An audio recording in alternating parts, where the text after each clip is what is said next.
The views and opinions expressed on this program do not reflect the company, owners, management, staff, clients, or partners.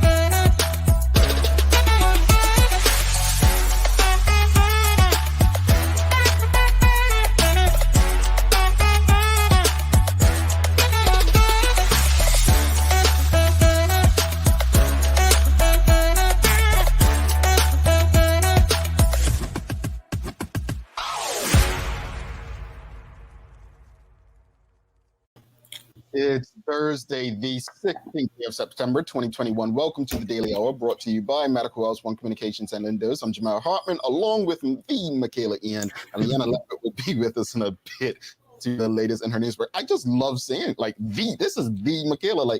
I'm privileged to be here. Morning. Listen, there's no other one. There's no other one. No other one. Emphasize. No other one. Kale, how are you today? This fine day. Lord Jesus. So I'm gonna give you a quick, brief recap of yesterday for me. So woke up, no water. So I'm like, all right, it's fine. It happens, right? It happens. We're gonna work it out. Mm-hmm. Called to order water. Wasn't able to get water until the afternoon. Shout out to Agua Water Service. Came all the way down from Somerset, hooked me up with some water. Fine, get the water. I'm like, all right, cool. Let me go turn the pump on, because you turn the pump off so it's not pumping and no water, right? Turn the pump on, ain't nothing happening. Okay, go outside, get my stepdad involved. Jason's looking at it. We're like, okay. There's a piece of pipe broken, suddenly broken. So we're like, okay, this is like 7 p.m. Okay. No problem. So I call my normal plumber. He can't come until the morning. I'm like, all right, cool. So then I'm like, all right, let me call Uncle Herbie, see if he can come. Can't get a hold of Uncle Herbie. Then it was, call Nias. Nias can come. Thank God for Onias Bascom. I'm telling you, thank God he came to my house. I think he got here at 9:45 at night, sat out there in the dark, cell phone light, fixed the pipe, got me water by 10 o'clock at night. Yes. You know what? I'm glad it worked out in the end, but I can't help but ask this. So you had water in the pipes to shower yesterday morning before the show, right? I showered the night before. Thank you very much. Look, I was just trying to make sure we didn't have a smelly situation. Listen, I had to do what I had to do yesterday, okay? We live in an island. I'm just looking out for Leanna and I's noses. The audience, they survive, but no, but listen. You know what's crazy? I've said this about you before. We get on here, we do this every day, and we actually are as human as anyone else. We have these things we go through, and we still got to get up, do this to make everyone's day. And we just hope folks realize the human element in all of it, because that's the day into night. It was Lord help me. So yeah, big shout out to Onias Bascom. Big shout out to Agua Water for getting me some water. And yes. Well, good morning to everyone, and thanks for making this part of your daily routine. We have the Deputy Premier Minister of Home Affairs, the Honorable Walter Roban, is stopping by today to discuss the Northeast Hamilton, among some other things. The Daily Play is a name that place, and look, I think we've got it. My favorite. She might get this one, folks. I don't know. I think we've got it, though. Good morning again to everyone. Laverne, Amanda Kelly, Kathy Rogers, Charlotte Fox. Good morning. Thank you, everyone, for tuning in. So moving to today's discussion, it is a sad day. I am leaving St. Lucia today. Oh. Yeah. So yeah, folks, it's my final few hours in St. Lucia. It's been an awesome time, and I'll share more details over the next few days. It's been an awesome time, and I can't thank Philip Trott, Uncle Phil, Brother Phil, however you know him as, for stepping in. 300 something episodes, and finally got to say, you know what? I need a break. Yes, and you deserve it. 110%. Thank you, Sister Kales. So look, it's rough times in Bermuda, extremely rough times in Bermuda. Yes. We go through our personal situations, but then there are situations that impact the entire island. And right now, Bermuda's going through it. It's a fourth wave. Again, the divisiveness has not gone anywhere. No. Question of the morning, and folks, I haven't asked you to do this in a while, but I encourage you, if you love this show, if you watch this show every day, just share on social media, because honestly, the reason I say share is so that everyone's discussing the same information. When you go to that family, well, we watched the Daily Hour. We discussed this on the Daily Hour, not one person, and making an argument even greater, right? So absolutely. Here's the question for the day, right? How can we, the community, change our current circumstances? How can we, the community? Now, here's what's behind this. So I've been in St. Lucia since Saturday, right? As we were changing hotels yesterday, the news came on. The driver had on the local radio station. Okay. As you read different news in different places, you're like, and it starts to really hit you. You know that song, Bermuda is Another World? Yes. I'm sorry to tell you, but it's not. That's the thing. It's not. Agreed. And from listening to the local St. Lucia news yesterday to reading news of places throughout this world, the problems that we face are not unique. No, they're not.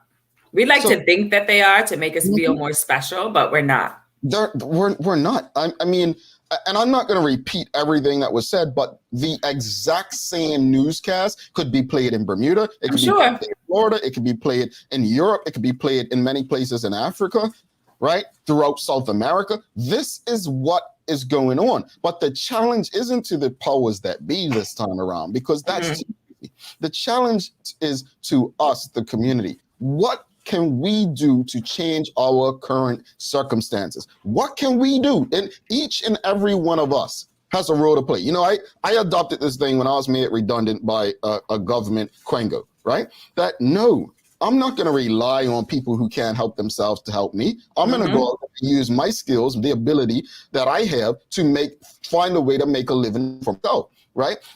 Self-reliance. Where is that? Where is that spirit in each of us? I understand politicians are there to, create legislation and policies and all of that stuff. And we need that. But we have the power within us to change our circumstances. How can we do that? I need answers, folks. Yeah. I mean, no, I get frustrated. And I say this as a person who's been wildly responsible for 18 months, I get very, very frustrated when it's like, we know that the cases have imploded. We know that the Delta variant is wildly contagious. And we still have people saying stupid things like, oh, we need to learn how to live without wearing masks and washing hands. I'm sorry? We know that masks stop the spread of COVID.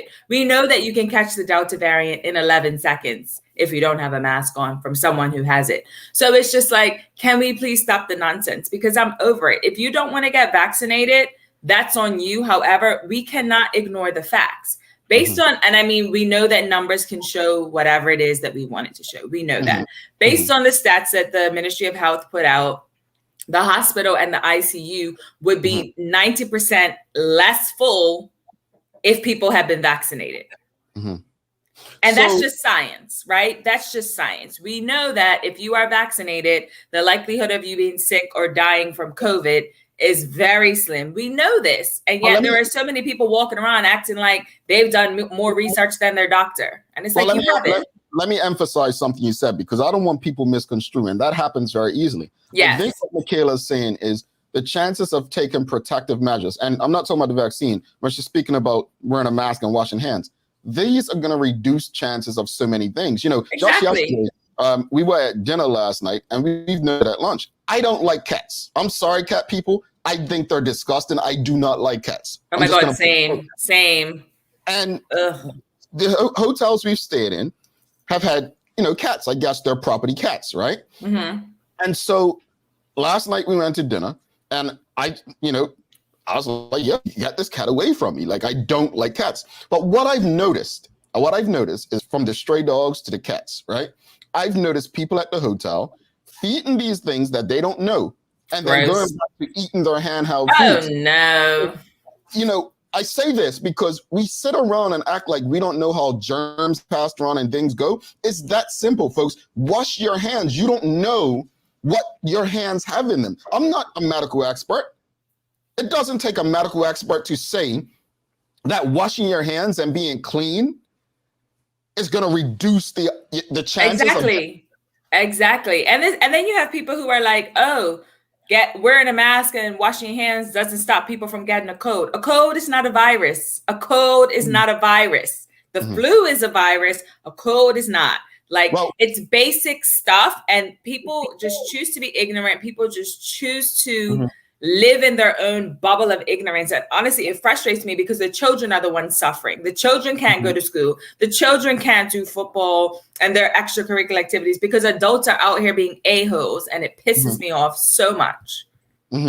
Yeah, I think, again, it's a time where I understand, you said something to me in private yesterday. I hope you don't mind me repeating, but, humans are not built for this, right? We're not. And I think it's getting to everyone. I think, Caller John actually states it here, nerves are getting frayed. I think people are getting tired of arguing about basic health measures. And I think so, like, people are tired. I'm not here for debate or argument, actually. I just want us to have a mature conversation. I'm not into subliminals, right? I look at social media every day, and I see so much punks, right? I'm going to say that write these subliminal messages. Like, if you have issues with somebody, just say it. Why are you so scared of social media, right? Obviously, we know what happens if certain people say certain things, certain people's faces. But I say, I'm not here for subliminals. I'm here for conversations that are going to be helpful. You may not find them helpful, but I want to discuss things that may get us closer to where we all want to be, which is the end of what we're currently going through. Exactly. Listener Farrell says, washing your hands is minor when people are jam-packed indoors, breathing all over each other, taking shots. Oh, I agree.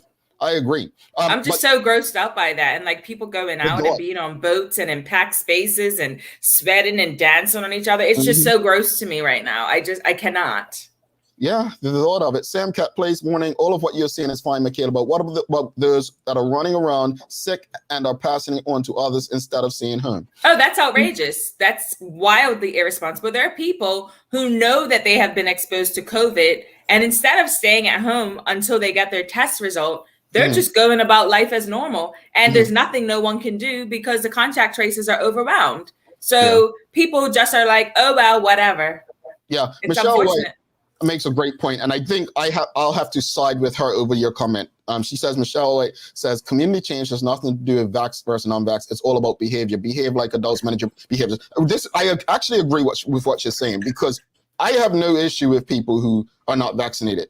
People choose that route for many different reasons, but it's the behavior that follows, and this behavior goes to vax people as well. Just be responsible. If you know that we're dealing with something right now, I know it hurts to stay home, and it hurts to stay out of what changes life, and you're not able to do as you please. But for the sake of humanity, your loved ones, just go easy for a bit.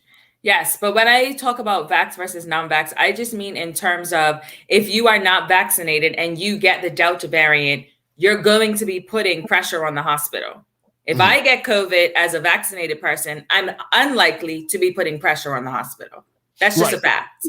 Yeah, what she's saying is it reduces your chances of going into the hospital and putting pressure on it. And speaking of that, and folks, look, much love to everyone who works at the hospital. I mean, they're going through it. And these are things, I sit back and I listen and I watch, and I'm just like, the ruthlessness of some people who don't even care about people that are going through this.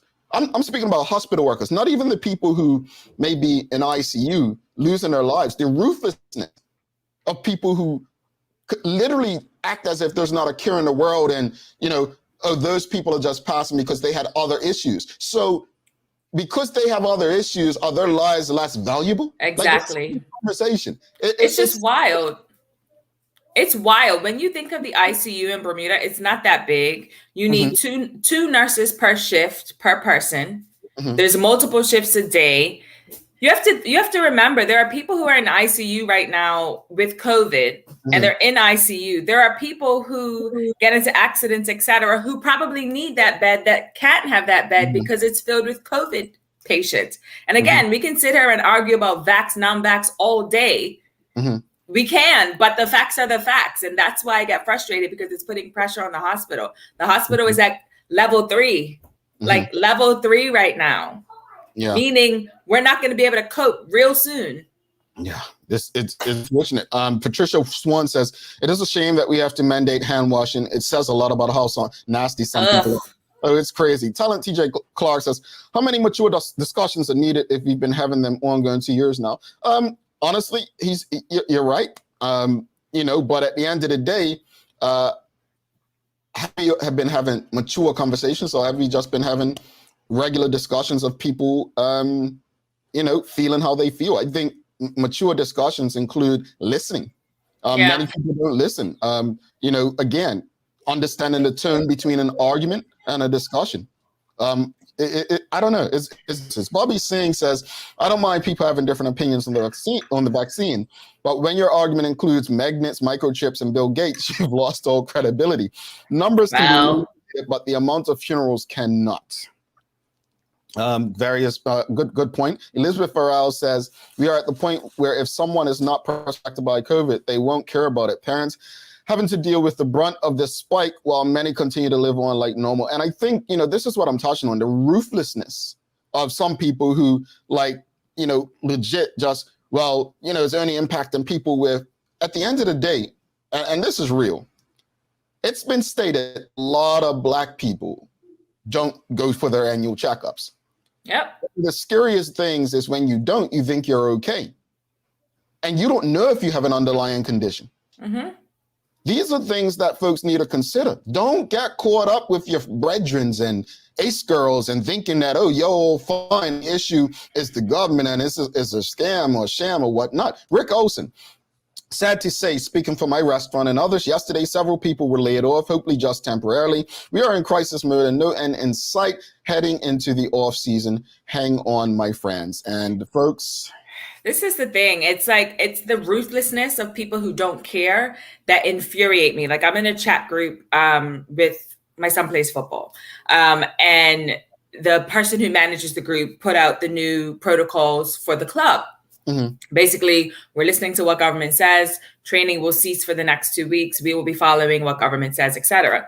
Now, one of the parents comments and he's like, oh, wow, I guess we should just lock the kids in the house and that be that. And I'm like, I'm sorry, sir.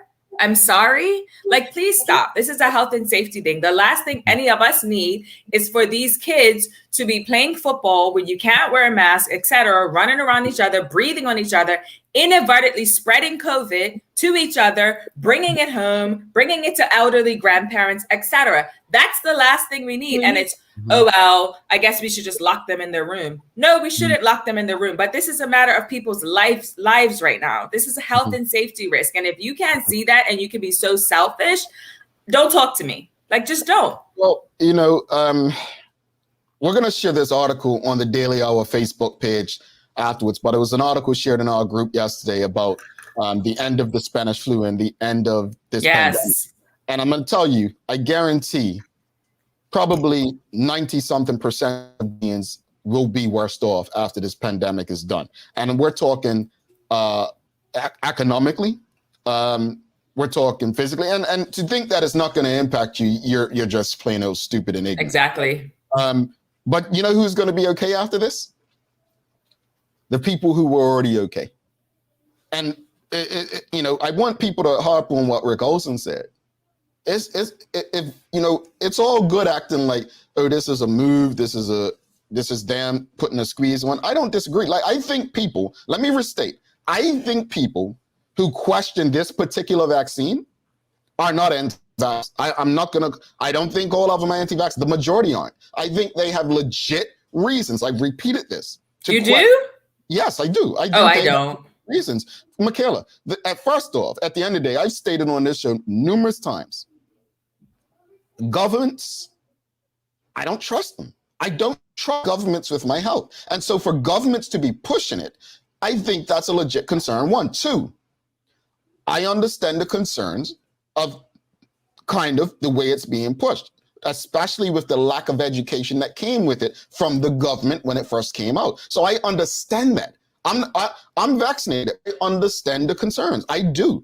I completely understand how it was put out there as a marketing scheme versus, you know what, educating the public. I get that. No, if they would have educated the public in a manner that I thought was appropriate and people would still react the way they do or did, then you know what? That's on them. I feel like the way that the government came out at first, I'm speaking of the Bermuda government in particular, I think was done in a manner that was not, it was never going to work with Bermudians. The way that I think that the educational campaign was not as effective as it could have been. I think what happens is a lot of times when you're in the thick of something, it's difficult for you to be able to explain things in layman's terms. And I think the government did not do a good job in that regard. I also think that there are a lot of people out here who think that they can do more research than their doctor.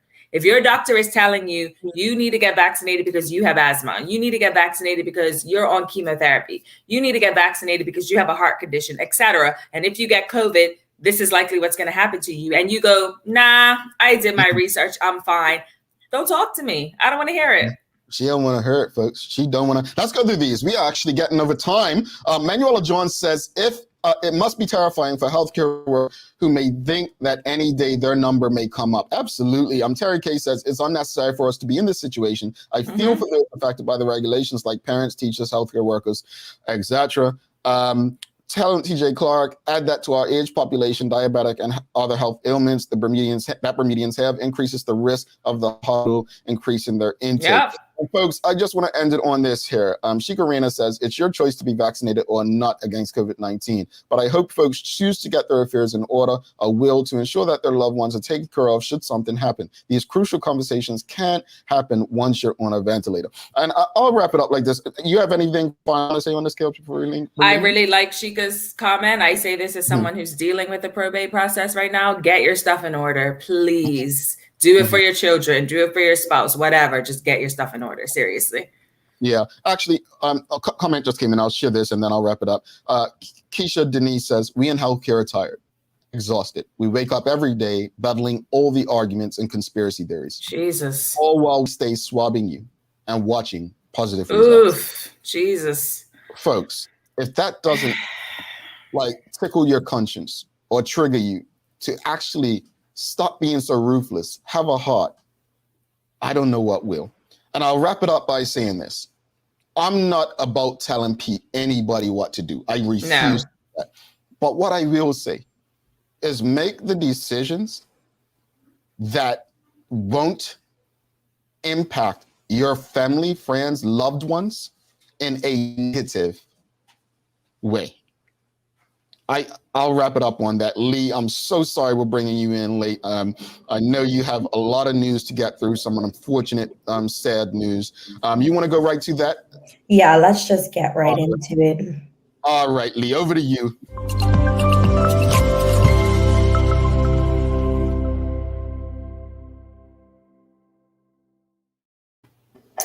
Thanks, Jamala, Michaela, and good morning to all of those that are tuned in with us, both locally and abroad. Despite the current climate, I hope everyone is making the most start to their day. I'm Leanna Lambert, and it's time for our daily hour news break.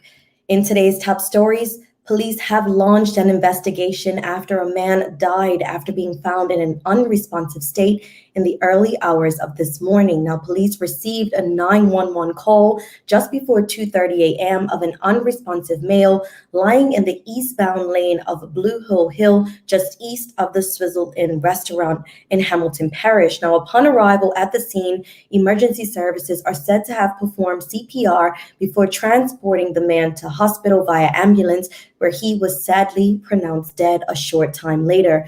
Roads were temporarily blocked while the scene was forensically processed. Now, anyone with information is asked to call 211 or the main police telephone number on 295-0011. Unfortunately, more sad news this morning as another person has sadly died from COVID-19, marking it the 37th death since the pandemic hit the island last year.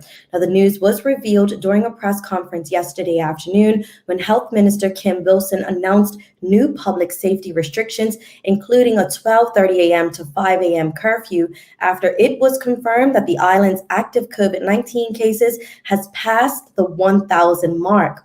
Ms. Wilson said that a further 150 positive results were recorded, the record for a single day, with a positivity rating of 5.1%. Now, Bermuda has 1,083 active cases, with 11 people in ICU, up from 10 yesterday, and 42 people in hospital. Now, just to recap, the new restrictive measures, which begin tomorrow, include the curfew for the next 2 weeks. Meanwhile, for the next 4 weeks, restaurants, bars, and clubs will be limited to the amount of customers they can serve, with seating limited to 10 patrons per table, which must be placed 6 feet apart. Bar service will be permitted, but there will be no standing at the bar. Additional safety protocols to be introduced from Friday include a ban on raft-ups. Face masks must be also worn indoors and outdoors in crowded settings. Large group sizes has also been cut from 50 people to 20 max, and anyone who can work from home are asked to do so. And thanks to the overwhelming response to celebrate her accomplishment, Bermuda's first Olympic gold medal winner will be welcomed back to the island on October 11th with a motorcade in her honor. Minister of Youth, Culture and Sport Ernest Peets yesterday told the Senate that Flora Duffy would be greeted at the airport by a delegation. Then the motorcade will drive through Hamilton before she meets with Premier David Burt at the Cabinet Office for a special presentation. Dr. Peets said government had considered a large street event. However, due to the current COVID environment, they will instead focus on activities that are safe for all concerned. Activities would include a ribbon cutting ceremony, check presentation, and a firework display by the Corporation of Hamilton. Now, he said, quote, "We look forward to welcoming Flora back home to celebrate her win with her and to share in our national pride for her achievement," end quote, as her victory had brought the island tremendous joy and pride in difficult times.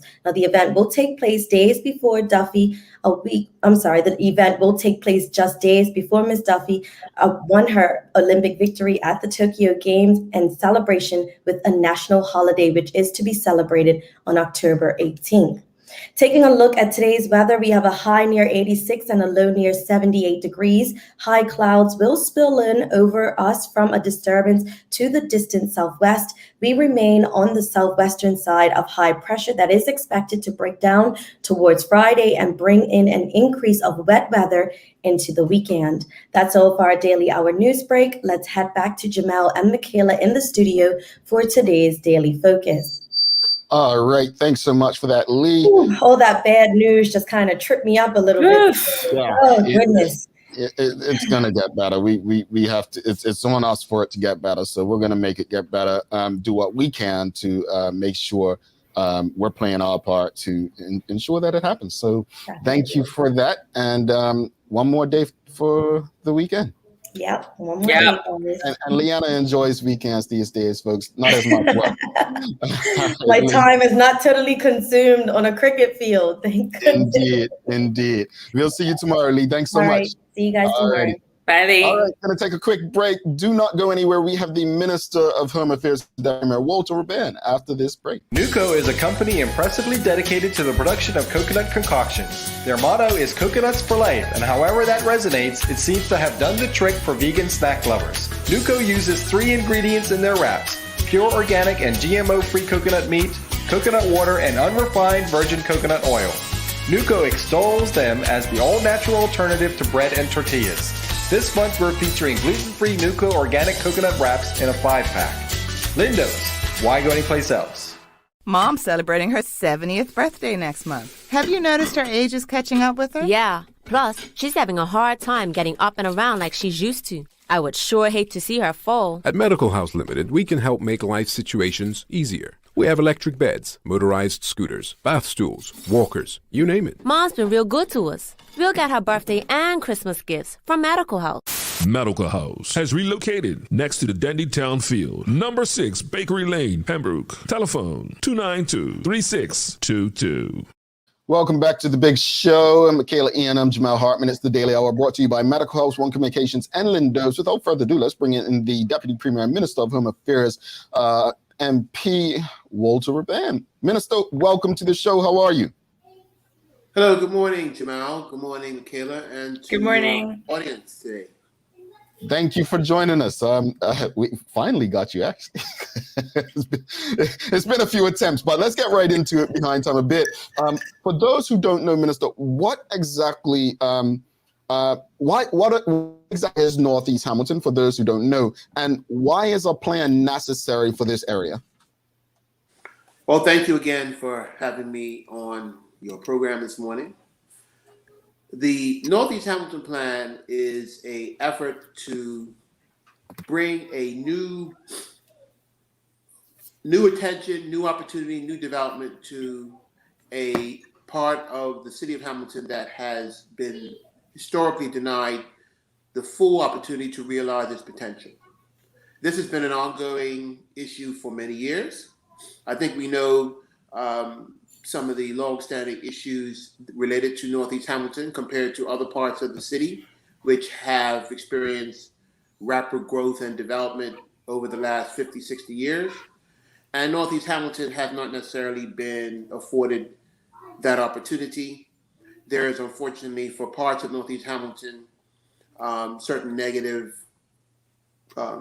associations and connotations, and this has not helped the opportunities for those who live, work, and make that part of Hamilton home.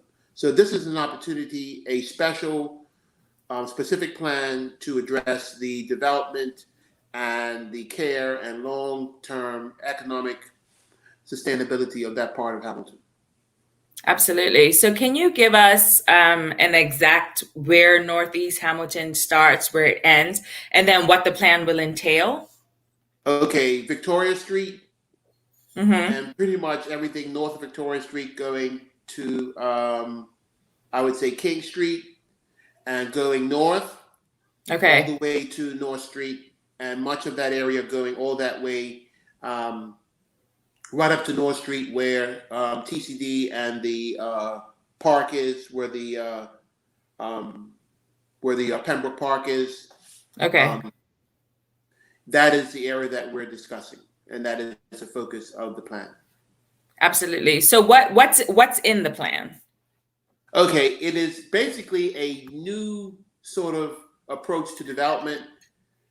It includes not only about, I say, development from a land sort of building standpoint, but it's also about economic development. So the Bermuda Economic Development Corporation had a very important role in this plan, in this development. The work began pretty much has been going on since about 2015 or so, although I would say a lot of the preparation has been going on for about 10 years. Okay. So it is both a development plan and an economic plan. And so it is actually it is a new way of approaching development, which is different even from how we look at the development of the whole island. And actually is somewhat of a test case for how we are going to actually look at development of Bermuda as a whole. There are three key approaches that are the theme to this plan. There is a strategic approach, community benefits, and development opportunities. And there are about 7 different zones. And each zone has its own character, has its own identification and particular qualities. So it's not a one-size-fits-all type of plan. There are parts of Northeast Hamilton which have even a greater historical value and cultural value, and how development will be approached in that part of Hamilton will be done differently than even some cases 2 streets over, because of the particular nature of that zone, what's in that zone, the character of that zone, what the needs of the residents in that zone are, and if anybody were to propose a development in that zone, those particular qualities will be taken into consideration over another part of Northeast Hamilton. Absolutely. So who will benefit? Is it mainly the residents? Is it the businesses? Is it a mix? Is it the island as a whole? All the above, but more specifically, the people who live, work, and make that part of Hamilton a part of their life. This plan is not, and I want to make this very clear, this is not a plan for someone, a speculator on real estate, to come from outside of town or even outside the country to pick up a parcel of land and develop it to their interest. The first line of priority for this plan are the people who live there, who currently own land there, who have businesses there, and make Northeast Hamilton a part of their life. They are the first line of defense. They are the first line of opportunity that we are looking to ensure takes advantage of this opportunity. And we started the consultation, the official consultation process started in August and actually ends next month. And the focus is presenting, having consultations with the people who are there in the area of Northeast Hamilton so that they understand what the plan is providing. This consultation period is so that they can have their say and they can shape the plan. It's not final yet. It's in a draft form right now. But it will be once we get all of that feedback from the people in the area and those who have an interest there, then we will finalize the plan and present it to the wider public in a more final form. I think you may have answered my next question, because as I'm listening to you, I'm just wondering, and I remember when I was living in New York, I always wanted to live in Harlem. And by the time I was an adult and old enough to live in Harlem, Harlem was different. Harlem was not, Harlem was what I would consider Bermuda's Northeast Hamilton, right? It wasn't what it used to be. And so my question was going to be, what's the difference between the Northeast Hamilton plan and gentrification? And gentrification is not a part of the plan. Right. And I think you kind of answered it just now in terms of it's not about people who are not already in that area or people that are outside of Bermuda, but you answered it. So we can skip that. Yeah. Absolutely. So tell us how this actually falls under your ministry. Thank you for the question. I am the minister responsible for Home Affairs, and under my ministry is the Department of Planning. So this is a plan that is being developed and overseen and managed by the Department of Planning. A capable team there has worked on this plan tirelessly in partnership, as I said, with the Bermuda Economic Development Corporation to bring this plan to life in the draft that it's in. So that's where my responsibility comes in. The draft has been, carefully put together by the team, and is now out in the community for it to be reviewed so that I can have something to take back to the government and to cabinet for approval that will then become the official development plan for that area of the island. Okay. So I guess there would be naysayers who would say, you know, the government of the day has always tried to boost economic activity in Northeast Hamilton. Hasn't really worked. People aren't really going there, spending money, etc. So how does this plan different? Like, how do you expect this to encourage economic activity in the area? Because we've said this is not going to be gentrification. Well, that is the difference, I think, between this plan and previous proposals or plans. I don't believe there has never been, first of all, a development plan that focused on Northeast Hamilton. Let's start there. So that's the difference. There have been other things, like we have the EEZ, right, which is an economic sort of model which the BEDC works, but the EEZ was just a designation, and it created a zone where people can get incentives to do certain economic activity and other things. But this is different. There's never been a comprehensive development/economic plan for Northeast Hamilton specifically.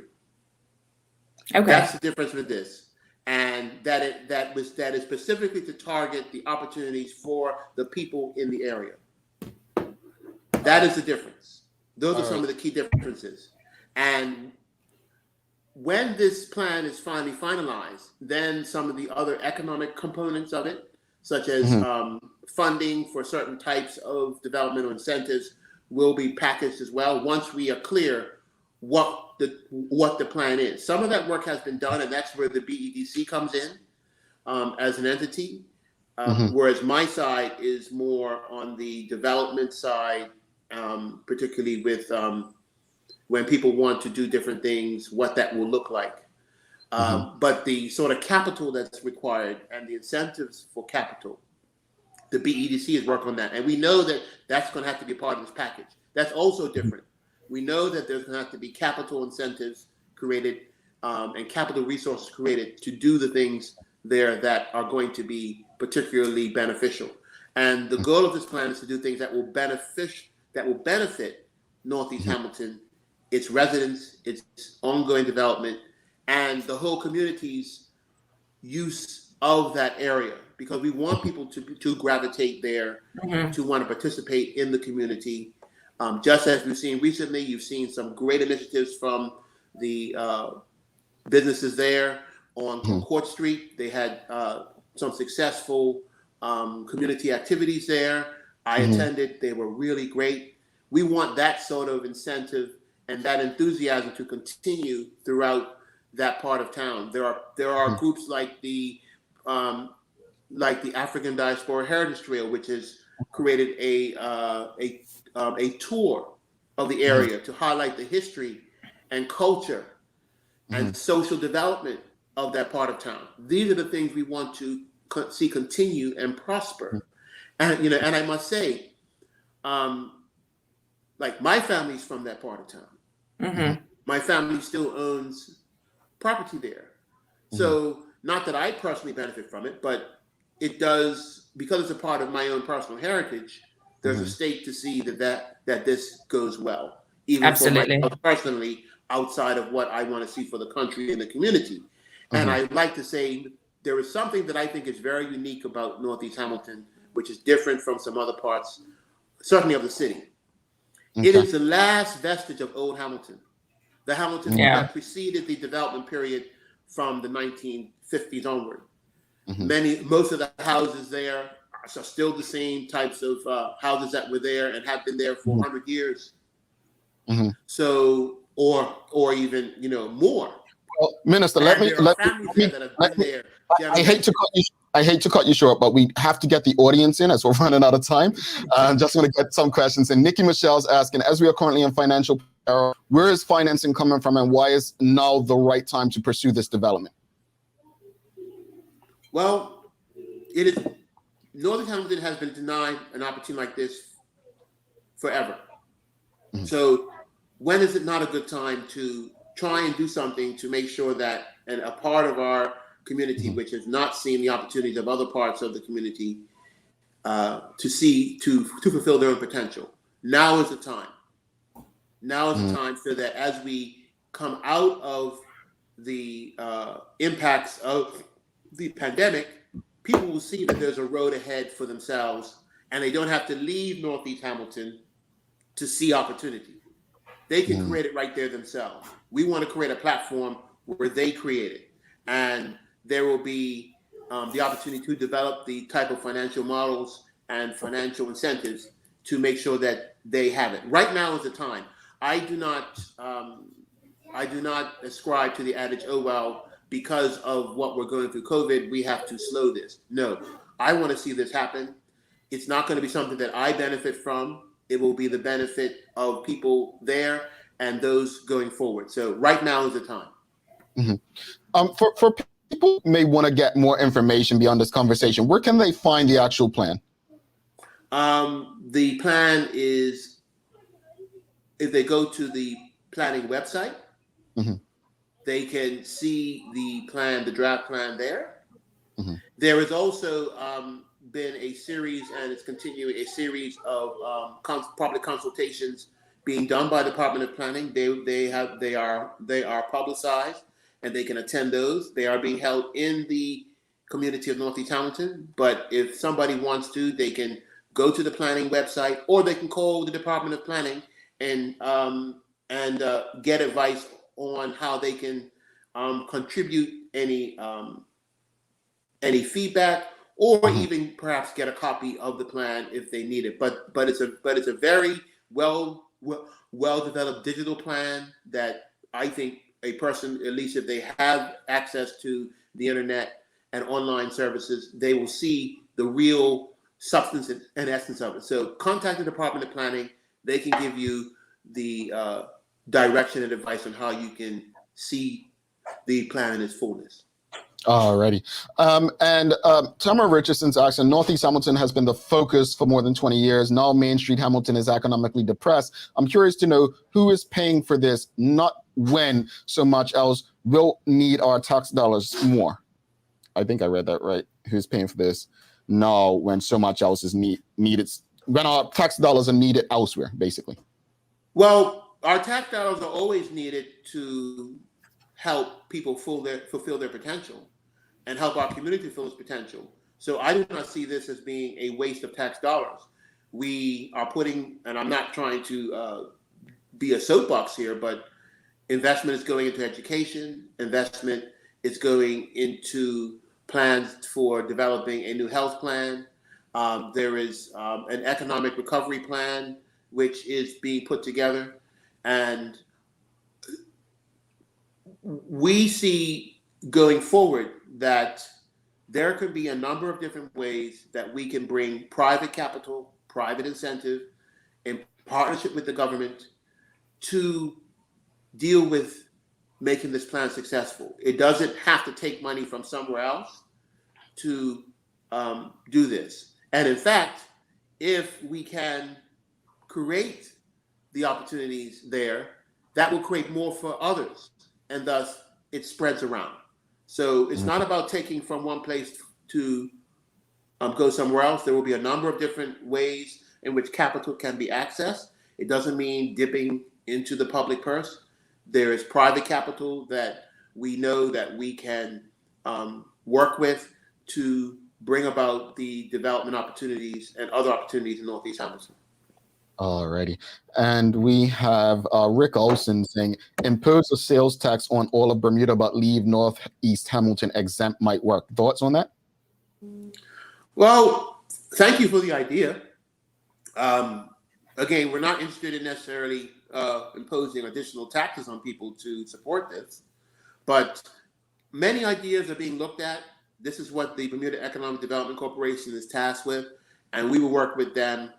I'm not necessarily ascribing to any policy that will mean imposing a tax, so moving money from here to there.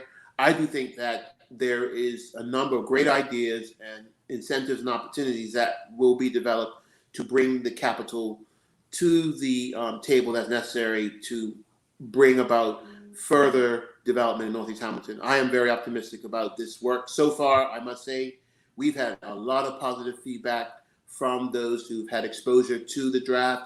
And I'm just looking to make sure that at some point in the future, in the not too distant future, early next year, we can bring a clear, finalized plan to the exposure of the community, so they can see what's going to happen. Indeed. And obviously, your ministry, you oversee a lot of other things, single-use plastics and whatnot, but I think we'd probably have to get you back. I'd love to have you back to this. I need to actually read it, so I think having a better understanding to have that conversation. And if you don't mind, I know you're busy, but if you don't mind, I'd love to have you back to speak about that and the environment, because your ministry does cover a lot. Is there anything about Northeast Hamilton before you go, you people to understand? Because a lot of the questions are, where's the money coming from? This has been talked about for so many years. How can we believe this is actually going to happen at this time? And, you know, of course, with the time we're living in, is it even necessary to put money in these places? What do you want to say to all of that right now as you head out?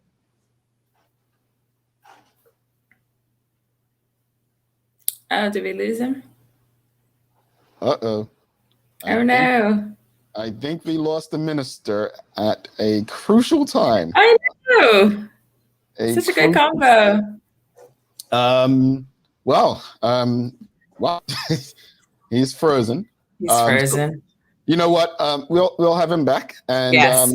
You know, hopefully we can speak about some other things, because I definitely, as I stated, his ministry does cover a lot of things that we definitely should be discussing, including was it single-use plastics and stuff like that. But let's take a quick break. Audience, if you appreciated that conversation with the minister today, if you're looking for more answers, if you found it made you angry, if it made you happy, just let us know. Love, like, angry phase. We just want your feedback. Yeah, let us know how you felt, and stick with us. Don't go anywhere, because if you get the answer before Michaela today, you know what happens. You win from us. So not today. Thanks again to the Minister, Deputy Premier and Minister of Home Affairs, Walter Roban, for taking the time to come on, and we will be right back to wrap it up.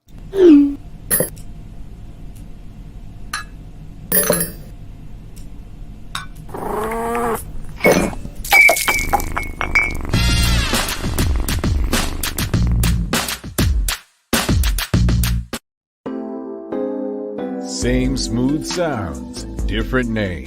BCG Radio.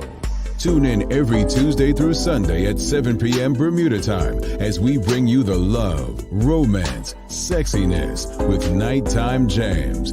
Only on your station for conversations and entertainment. BCG Radio. Download the app, available for Android and Apple devices. All right, welcome back to the big show. Thanks again to Medical House, One Communications, and Linda's for ensuring that we're able to do this with you on a daily basis. Also, thank you to the Minister of Home Affairs, Walter Roban, for stopping by. Like I said, folks, if you appreciated the conversation and discussion this morning about what we can do to improve our current circumstances, make sure you give us a thumbs up, a love, a like. If we made you laugh, feel free. If we made you angry, feel free. Just give us some feedback. Let us know. If you have something you want to write, how we can make the show better, feel free to reach out. All right, it is time for the Daily Play, brought to you by Heineken Zero, great taste, no alcohol. Michaela, are you ready? Ready. She's ready, folks. Here we go. It's the name that place today. All right, okay. So I'm going to give you some hints. Folks. I'm going to give all of you some hints. Okay. Jamaica's national football team is known as the Reggae Boys. Yes. England's national football team is known as the Three Lions. Yes. What country's national team is known as the Black Stars? Ghana. Wow.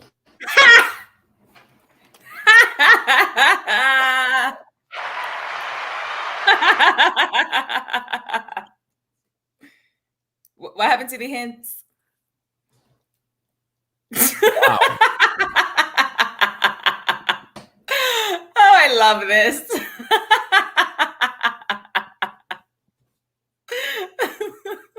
You're more speechless than when I got the Romeo and Juliet question right the other day. Is still not got nothing to say? It's not New Zealand. New Zealand are the all whites. Yes, Mark, it is Ghana.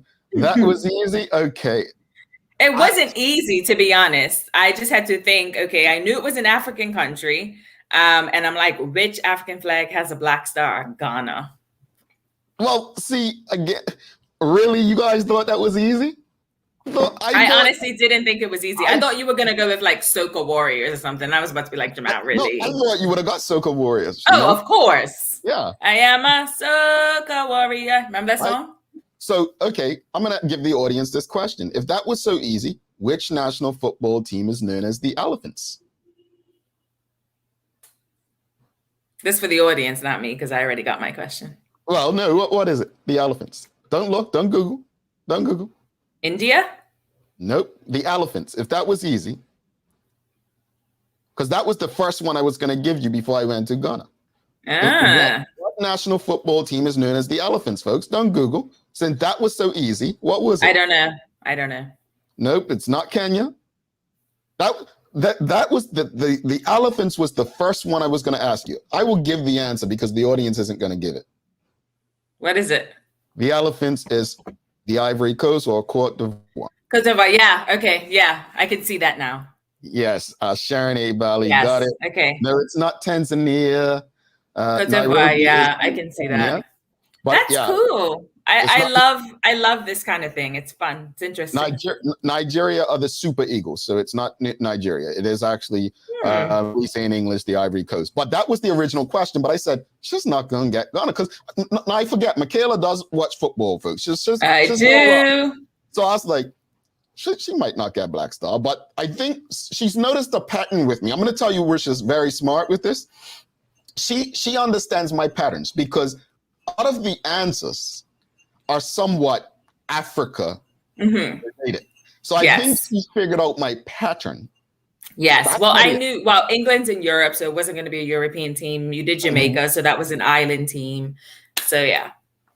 Yes, I do, Rosalind. I have to trust I should have went with the Elephants. And I think she would have said India like she first said. I think that would have stumped her. But that's what I think. When I think of elephants, I think because in India, elephants are so like revered and whatever. Yeah. Oh boy. So what are your thoughts on today's episode, Kels? I'm just tired. I am tired. As a mother who's trying to like work, run a business, help my kids with school. I'm tired. I'm so tired. Like yesterday was just rough. And I